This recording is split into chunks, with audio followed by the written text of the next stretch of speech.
The barn smelled like hay and diesel and something else. Something wild like wet fur and mountain stone.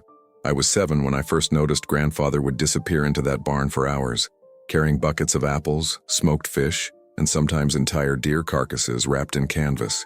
He'd emerge with empty hands and dirt under his fingernails, locking the heavy door behind him with a padlock older than my father. "Never go in there alone," he'd say, his Norwegian accent thick as fog. "Not until you're old enough to keep a secret worth dying for." I'm 43 now. Grandfather's been gone for 15 years, and I'm finally old enough to understand that some secrets don't die. They just wait in the shadows of memory, breathing softly, until someone brave or foolish enough decides to speak. This isn't a story about monsters. It's about what happens when two species, both endangered, both misunderstood, find each other in the last corner of wilderness left standing. It's about the price of silence, and it's about the day 3 men in dark suits arrived at our property in the Cascade foothills of Washington State in the autumn of 1997, looking for something that officially didn't exist. Our family homestead sat at the end of a logging road 20 miles outside Darrington, Washington, a town so small it barely warranted a post office. Grandfather had bought the land in 1952, after emigrating from Tromsø with nothing but carpenter's hands and a mistrust of crowds. 200 acres of Douglas fir, western hemlock, and silence. The kind of silence that presses against your eardrums until you hear your own heartbeat. He built everything himself: the main house, the workshop, the smokehouse, and the barn. A massive structure with walls 2 feet thick and a root cellar that went down into darkness like a throat. As a child, I'd watch him from the kitchen window, walking to that barn 3 times a day, every day, regardless of weather. Rain, snow, August heat. The routine never changed. My father worked in Seattle during the week, coming home only on weekends. My mother taught at the elementary school in town. That left me and Grandfather alone most afternoons, moving through the property like 2 planets in separate orbits, connected by gravity but never colliding. He taught me to read tracks in the mud, deer slots shaped like split hearts, cougar pads with retracted claws, black bear prints that looked almost human. He taught me which mushrooms were safe, how to field dress a rabbit, how to move through the forest without snapping twigs. "The woods have eyes," he'd say, scanning the tree line. "Always watching, always listening. You show respect, they leave you be." I thought he meant the wildlife. I was wrong. The first real clue came when I was 12. I'd followed him partway to the barn one October morning, hiding behind the woodshed. He unlocked the door, slipped inside, and I heard it. A sound that didn't belong to any animal I knew. Low, resonant, almost like a cello played in the wrong key. It vibrated in my chest. Then silence. Then Grandfather's voice, speaking Norwegian in a tone I'd never heard. Gentle, almost apologetic. When he emerged 20 minutes later, I was back in the house, pretending to read. He stood in the doorway, studying me with pale blue eyes that missed nothing. "You heard something," he said. Not a question. I nodded. He pulled out a chair, sat heavily, and folded his hands on the table. "There are things in this world, Gutman, that don't fit in books. Things that survive by staying hidden. You understand? Like wolverines? Bigger than wolverines. Older, and much, much smarter." He leaned forward. "What I'm going to tell you now, you carry to your grave. You understand? Not your friends, not your mother, not even your father knows the whole truth." My throat went dry. "Okay. In 1977, I found something in the woods. Hurt. Dying. Caught in a bear snare some idiot left out. It could have killed me. Should have, probably. But it didn't. It just looked at me. And I saw..." He paused, searching for words. "I saw a person. Not human, but a person. You understand the difference?" I didn't, not then. But I nodded anyway. "I brought it here. Fixed its leg. And when it healed, it stayed. Because out there," he gestured toward the endless forest, "there's nowhere left to go." Grandfather didn't show me that day. He said I wasn't ready. But over the next 2 years, he prepared me in his own way, teaching me about endangered species, about habitat loss, about what happens when logging companies push deeper into old growth. He showed me maps marked with red X's, clear cuts, new roads, housing developments creeping like fungus into the mountain slopes. "Used to be they had the whole Cascade Range," he said, tracing a finger along the crumpled topography. "Now, maybe a few hundred square miles of real wilderness left, and getting smaller every year." He told me about the others, the stories he'd heard from Salish elders, From Lummi fishermen, from a macaw whaling captain who'd seen a family group crossing the Ho River in 1943. They're dying, grandfather said flatly. Not from predators. From us. From nowhere left to hide. When I turned 14, he finally took me inside the barn. I remember the smell hitting me first. Earthy, musky, but not unpleasant. Like wild sage and cedar bark. The main floor looked ordinary. Tools, hay bales, a workbench. But grandfather led me to the back, where a section of floor lifted on hidden hinges, revealing stairs descending into the root cellar. Go slow, he said. No sudden moves. And for God's sake, don't stare. The cellar had been transformed. The walls were lined with insulation and rough-hewn timbers. A ventilation shaft ran up through the barn roof. I'd always assumed it was for the hayloft. In the corner, a nest of blankets and fir boughs, and sitting there watching us with eyes that reflected our lantern light like an animal's but held an intelligence that made my breath stop. It was real, 8 feet tall even sitting down, covered in dark reddish-brown hair, graying around the face, broad shoulders, long arms, hands that could have palmed a basketball. The face was flat, almost human, but the brow ridge was heavy, the nose wide, the jaw powerful. It made no sound, just watched me with an expression I can only describe as cautious curiosity. This is my grandson, grandfather said in Norwegian, then English. He's family. The creature, I didn't know what else to call it, tilted its head slightly, then made a soft huffing sound like a bear but higher pitched. Her name is Sund, grandfather said. It means sound in Norwegian, like the water between islands, because she came from between worlds. I found my voice. What is she? Gigantopithecus, maybe, or something we don't have a name for. Does it matter? He set down a bucket of apples. Sund reached forward, slowly, gracefully, and took one, biting into it with flat molars designed for grinding, not tearing. She's a person who needed help. That's all you need to know. Over the following months, I learned the routine. 3 meals a day, fresh water from the well, medical checks. Grandfather had veterinary books, primate anatomy texts, notebooks filled with observations. Sund had arthritis in her left knee from the old injury. She was approximately 40 years old, based on tooth wear. She understood dozens of words in Norwegian and English. She drew pictures in the dirt, crude but recognizable. Trees, mountains, other figures like herself. There were others, grandfather explained. A family group, but she got separated during a logging operation in '76. I found her a year later half-starved. Why not call scientists, get help? His expression darkened. Because scientists mean governments, and governments mean capture, study, control. He looked toward Sund, who was carefully stacking stones in the corner. Some private ritual or game. She's not a specimen, she's a refugee. I was 16 the night everything changed. It was late March 1997. I'd stayed over at the homestead for spring break, helping grandfather repair the barn roof. Around midnight I woke to shouting, grandfather's voice urgent and afraid in a way I'd never heard. I ran downstairs. The kitchen door stood open, cold air pouring in. Flashlight beams cut through the darkness toward the barn. Stay inside, grandfather yelled, but I was already running after him, barefoot on frost-hard ground. The barn door was wide open, the cellar entrance exposed, and in the main space, illuminated by our flashlights, Sund stood at full height, pressed against the far wall, making a sound I'll never forget, a low, oscillating moan that seemed to come from deep in her chest, vibrating through the wooden beams. Not aggressive, terrified. It's okay. They are great, grandfather said, voice shaking. He held out his empty hands. No one's going to hurt you. But she wasn't looking at us. She was looking past us toward the open door where 3 sets of headlights now illuminated the driveway. Car doors slammed. Voices shouted coordinates, positions. Grandfather, what's happening? They found us. He grabbed my shoulder. Listen to me. Whatever happens, you tell them nothing, you understand? Nothing. 3 men entered the barn. They wore dark suits despite the mud and cold, carried equipment I didn't recognize, thermal scanners, cameras with parabolic mics. The lead man was tall, thin, with silver-rimmed glasses that reflected our flashlight beams. Mr. Larson, he said calmly, we need you to step away from the subject. She's not a subject. She's under my protection. You're harboring an unregistered biological entity of national security significance. That's a federal offense. Show me the law, grandfather said. Show me where it says protecting an endangered species is a crime. The man smiled. Cold. Bureaucratic. Endangered species are documented, Mr. Larson. This creature doesn't exist.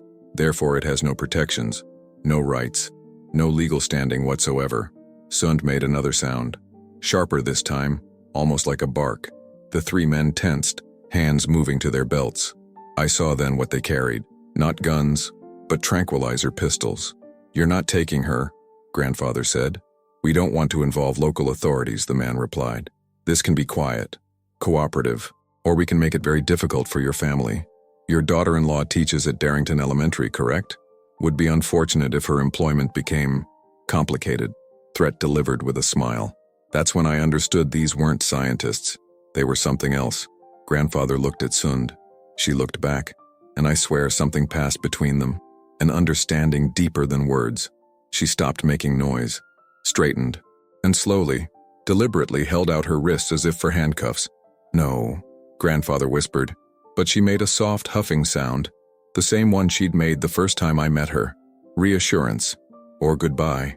The men moved forward with a cargo net reinforced with steel cables. Sund didn't fight. She let them secure her, let them load her into an unmarked truck with government plates. The last thing I saw before they closed the doors was her face in the darkness, eyes catching the barn light one final time. The lead man handed grandfather a card, blank except for a phone number. Speak about this to anyone, he said, and we'll deny everything. You'll be committed for psychiatric evaluation. Your grandson will be placed in state custody. Are we clear? Grandfather said nothing. The men drove away, red tail lights disappearing into the trees. We stood in the empty barn until dawn. Grandfather didn't speak for 3 days. He sat at the kitchen table staring at that blank card, turning it over and over in his calloused hands. I didn't know what to say. What comfort could I offer? We'd both watched them take her, quiet and clinical as repo men collecting furniture. On the 4th day, he called the number. I listened from the hallway as he spoke in measured English, asking for information on Sund's location, her condition, visitation rights. The voice on the other end, calm, professional, told him that no such entity existed in any federal database. No creature matching his description had been logged by any agency. Perhaps he'd experienced a vivid dream, stress-related hallucination, gaslighting, bureaucratic erasure. Grandfather hung up and immediately began making other calls. He contacted the University of Washington's Primate Research Center, the Smithsonian, the USGS. He wrote letters to congressional representatives, to environmental organizations, to journalists. Every response was the same: polite disinterest or outright dismissal, without evidence, and the men had taken everything, including grandfather's 20 years of documentation. He was just another crank reporting impossible creatures in the woods. I suggested we tell my parents. He refused. They'll think I've lost my mind, he said. Or worse, they'll believe me and try to do something, get themselves noticed. These aren't people you fight with lawyers and public pressure. These are people who make inconvenient problems disappear. So we do nothing? I didn't say that. He pulled out a topographic map of the Cascades, marked with decades of notes. I spent 20 years keeping her alive. I'm not stopping now. What followed was an education in conspiracy, surveillance, and bureaucratic shadows. Grandfather taught me how to recognize monitoring: the white vans that appeared on our road, the hiker who appeared 3 times in places 15 miles apart, the phone line that occasionally clicked during conversations. He taught me about plausible deniability, about programs that officially didn't exist, about the long history of government agencies studying anomalous phenomena under classifications so buried that even FOIA requests came back redacted into meaninglessness. They've been tracking these beings for decades, he explained, showing me fuzzy photocopies of documents he'd obtained from a sympathetic Forest Service ranger, since at least the 1960s. Project Clearcut, they called it. The goal wasn't protection, it was inventory and control. Find them, tag them, monitor them, and eventually, when habitat loss did its work, collect the last specimens for study. Study where? Facilities that don't appear on any map. Private contractors working under national security umbrellas. Places where oversight is a suggestion, not a requirement. He'd narrowed Sund's possible location to 3 sites: a biocontainment facility near Hanford, Washington, a primate research station in the Oregon Cascades, or a privately owned compound in Northern California. run by a defense contractor with deep ties to cryptozoological research. How do we find out which one? He looked at me then. Really looked. Seeing not a teenager but an ally. We follow the money. These operations require funding, even black budget ones. They need supplies, food, medical equipment, specialized infrastructure. Someone's signing purchase orders. Someone's making deliveries. It took 6 months of careful investigation. Grandfather befriended supply drivers, bribed a warehouse supervisor, pieced together shipping routes like a detective novel. Finally, in September 1997, he found it. A quarterly shipment of primate-grade feed, medical supplies and industrial refrigeration equipment going to a private research facility in the Siskiyou Wilderness of southern Oregon. Unmarked facility, armed security, no public records. That's where she is, Grandfather said. I'm sure of it. What do we do? He folded the map carefully. We get her out. Grandfather planned the reconnaissance like a military operation, which made sense given he'd served in the Norwegian resistance during World War II, a fact I'd known but never fully appreciated until watching him plot insertion routes and security vulnerabilities. We drove down in October during peak fall tourism season when strangers in the forest raised no suspicion. The facility sat in a valley accessible only by a private logging road, surrounded by 10-foot chain-link fence topped with razor wire. Security cameras covered the perimeter. Guards rotated every 8 hours. We can't get inside, I said, watching through binoculars from a ridge a mile away. Don't need to. He adjusted the parabolic microphone he'd borrowed from a wildlife researcher friend. We just need confirmation she's alive. We stayed 3 days, recording sounds, documenting routines. On the third night, just after midnight, I heard it through the headphones. That same low, oscillating moan I'd heard in our barn. Unmistakable. My hands started shaking. Grandfather's face went slack with relief. She's there, but she wasn't alone.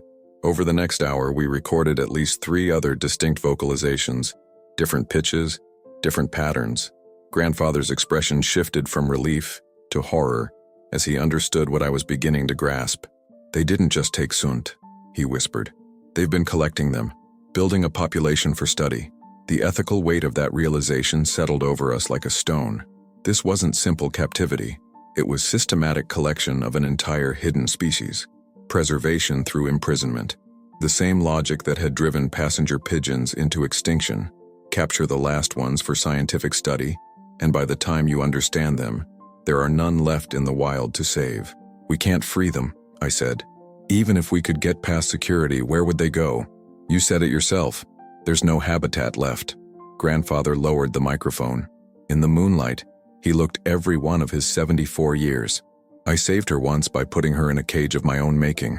For 20 years, I told myself it was protection, but maybe I was just postponing the inevitable. That's not true. You gave her a life. I gave her survival, not life. He stared toward the distant facility. Real life is the old growth forests that don't exist anymore. It's having family, territory, purpose beyond being fed by a Norwegian farmer who didn't know what else to do. We sat in silence, listening to the sounds of captivity drifting through the darkness. Finally, Grandfather spoke.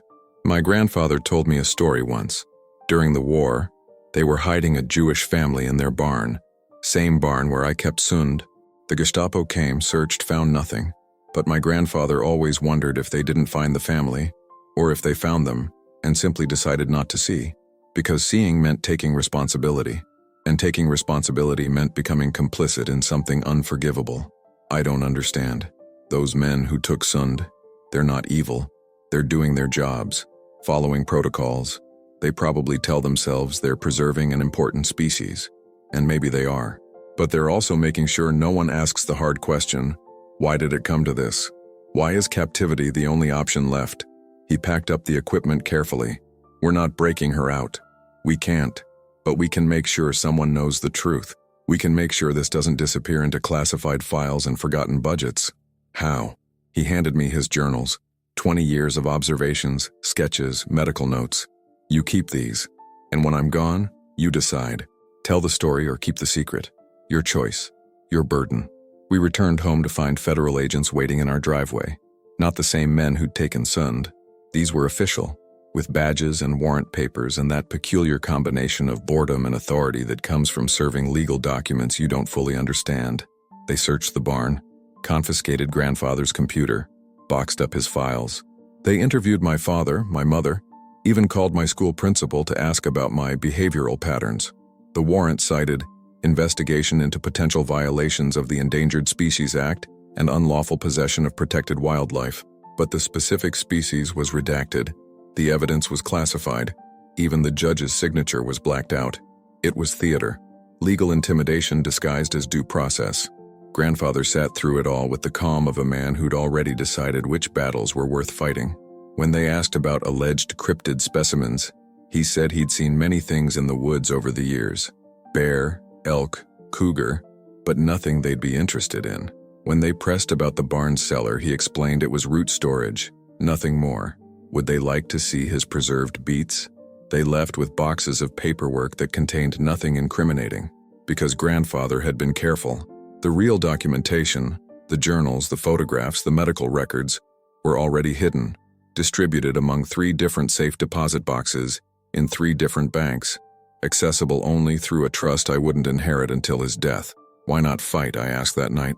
Take it public, call reporters, and tell them what? That I illegally housed an unknown primate for 2 decades? That shadowy government agents took it? He shook his head. I'd be a punchline. Crazy old Norwegian claims Bigfoot lived in his barn. The story would bury the truth deeper than any classification. He was right, of course. In 1997, the internet was young, conspiracy theories were still fringe entertainment, and the 24-hour news cycle had better monsters to chase. Presidential scandals, celebrity trials, the relentless march toward a new millennium. A story about hidden hominids would have been filed next to tabloid alien babies and Elvis sightings. But grandfather had another plan. Over the next few months, he made contact with a network I hadn't known existed. Researchers, indigenous knowledge keepers, rogue academics, and former government employees who'd seen things in the wilderness they couldn't explain away. People who understood that absence of evidence isn't evidence of absence, especially when someone's actively erasing the evidence. He shared his journals carefully, selectively, building a distributed archive that no single raid could eliminate. He recorded video testimony, sealed it with lawyers, arranged for posthumous release. He turned his experience into something that couldn't be simply disappeared, a story too well documented to dismiss, too carefully preserved to suppress. They can take the creature, he told me. They can destroy my research, but they can't take what I remember, and they can't stop me from making sure someone else remembers too. The phone calls continued for another year. Wrong numbers that weren't wrong, cars that followed too consistently, mail that arrived opened and resealed. They wanted us to know we were watched. They wanted us afraid. But grandfather had survived Nazi occupation. He'd crossed mountains in winter with resistance fighters. He'd hidden fugitives in barns and lied to soldiers with guns to their heads. A few federal agents parked down the road weren't going to silence him. He just became quieter, more patient, and much, much more careful about who he trusted.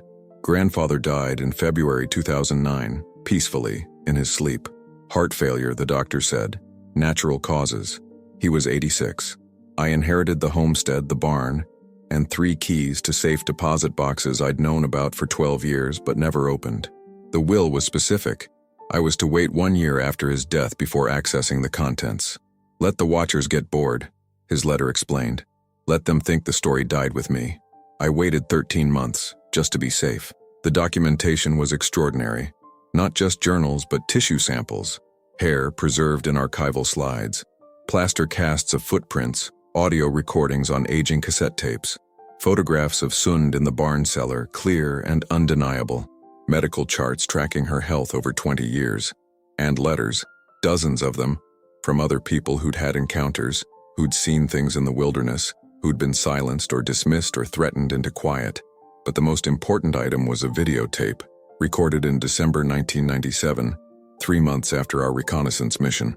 Grandfather sat in his workshop, speaking directly to the camera. My name is Christian Larson. If you're watching this, I'm dead, and these materials have been released as I requested. I want to be clear. I'm not seeking fame. I'm not trying to prove anything to skeptics who've already made up their minds. I'm simply providing evidence that an entire species has been erased, not from the earth, but from public knowledge, hidden in facilities that don't officially exist, studied by programs that aren't accountable to oversight, all under the justification of national security and scientific necessity. I don't know if what I did was right. Maybe keeping Sund in that barn was its own kind of cruelty, no matter how comfortable I tried to make her. Maybe I should have let her take her chances in the shrinking wilderness. Or maybe I should have done what these federal agents wanted, reported her immediately, handed her over to proper authorities. But I know this: she trusted me, and in the end, I couldn't protect her from a world that sees everything as either resource or threat, commodity or danger. There's no room in our bureaucracy for mystery, no category for beings that exist between our established taxonomies. If you're watching this, you get to make a choice I never had. You can dismiss this as elaborate hoax, and many will. Or you can ask the harder question: what else are we erasing in the name of progress? What other species are we preserving through extinction? And who gets to decide what truths are safe for public knowledge? I don't expect you to storm government facilities. I don't expect revolution. I just want someone, somewhere, to remember that she existed, that she was real, that she deserved better than what we gave her. He reached forward toward the camera. Her name was Sund. She liked apples and smoked fish. She was afraid of thunder. She drew pictures in the dirt, trees and mountains and others like herself. She made a sound like singing when she was content. She lived 20 years in a barn because there was nowhere else left for her to go. Remember her. That's all I ask. Just remember. The video ended. I sat in the lawyer's office watching the screen fade to static, and I knew what I had to do. It's been 15 years since grandfather died. 11 years since I started sharing his documentation, carefully, strategically, through channels that couldn't be easily shut down. Academic conferences on conservation ethics, documentary filmmakers interested in government secrecy, investigative journalists who understood that sometimes the biggest stories aren't about what happened, but about what we're not allowed to know happened. The response has been complicated. Skeptics dismiss it as elaborate fiction. Believers treat it as vindication. The federal government has never officially commented, though I've received 2 cease and desist letters from law firms representing unnamed clients, both citing defamation of unspecified parties and threat to national security. My lawyer filed them under vague legal intimidation, and we moved on. But there have been other responses too, quiet ones. A former Forest Service biologist contacted me with similar stories, strange requisitions, researchers transferred after asking wrong questions, field reports that disappeared into administrative black holes. A retired defense contractor sent documents, heavily redacted, showing budgets for cryptobiological containment studies dating back to the 1960s. An anonymous source mailed me a photograph, a facility in Oregon, chain-link fence, armed guards, familiar. I don't know if Sund is still alive. 28 years have passed since they took her. If she survived, if the captivity didn't kill her spirit or body, she'd be nearly 70 now. Old for her species, probably. Maybe she's gone. Maybe she died in that facility, studied until there was nothing left to learn, then cremated and filed away in some classified report. Or maybe, and this is what I choose to believe, maybe someone with a conscience made a different choice. Maybe some researcher or guard or bureaucrat looked at her one day and saw what grandfather saw, a person. And maybe they opened a door or looked away at the right moment or falsified a death report. Maybe. The homestead is still standing. I keep the barn maintained, though the root cellar is empty now. Sometimes I go down there and sit in the silence, trying to imagine what those 20 years were like for her. Was she content? Grateful for safety? Or did she spend every moment longing for the forest, for family, for a life that was stolen the same day she stepped into a bear snare? I've walked those woods grandfather marked on his maps. The clear-cuts have grown back, but they're not the same. Uniform Douglas fir plantations where old growth once stood. The logging roads that didn't exist in 1977 now crisscross the mountains like scars. Development creeps higher into the foothills every year. If there are others like Sund still out there, their territory shrinks with each passing season. Maybe that's the real story. Not that they exist, but that soon they won't. Not because they couldn't adapt, but because we didn't leave them anywhere to adapt to. I'm 43 now, the same age grandfather was when he found Sund in that snare. I think about that parallel a lot. The choice he made in that moment, the responsibility he accepted. He could have walked away, let nature take its course. Instead, he spent the next 20 years of his life caring for something that officially didn't exist, knowing he'd never get recognition or thanks, knowing it might cost him everything. That's not heroism. It's something quieter. Stubbornness, maybe. Or love. There are still places in these mountains where the silence is old and deep, where the ground holds tracks we're not meant to see, where something moves between the trees, rare, careful, almost gone, and maybe that's how it should be. Maybe some mysteries aren't meant to be solved, just witnessed, respected, protected in the only way that matters, by leaving them alone. But I'll tell you this, some nights when the wind comes down from the peaks, I swear I hear it, that low, oscillating sound, not mournful, not afraid, just existing, a voice from the spaces between worlds, reminding us that we share this earth with more than we can classify, control, or understand. Grandfather used to say the woods have eyes. He was right. They're watching us back, waiting to see what we do next, hoping, if such beings can hope, that we might finally choose differently, that we might finally leave room for them to breathe. Some truths can't be proven, they can only be trusted. And some secrets of the forest aren't discovered. They're confided to those willing to carry the weight of knowing without the comfort of proof. This was one of those stories. There are others, and they're waiting in the places we've forgotten to destroy.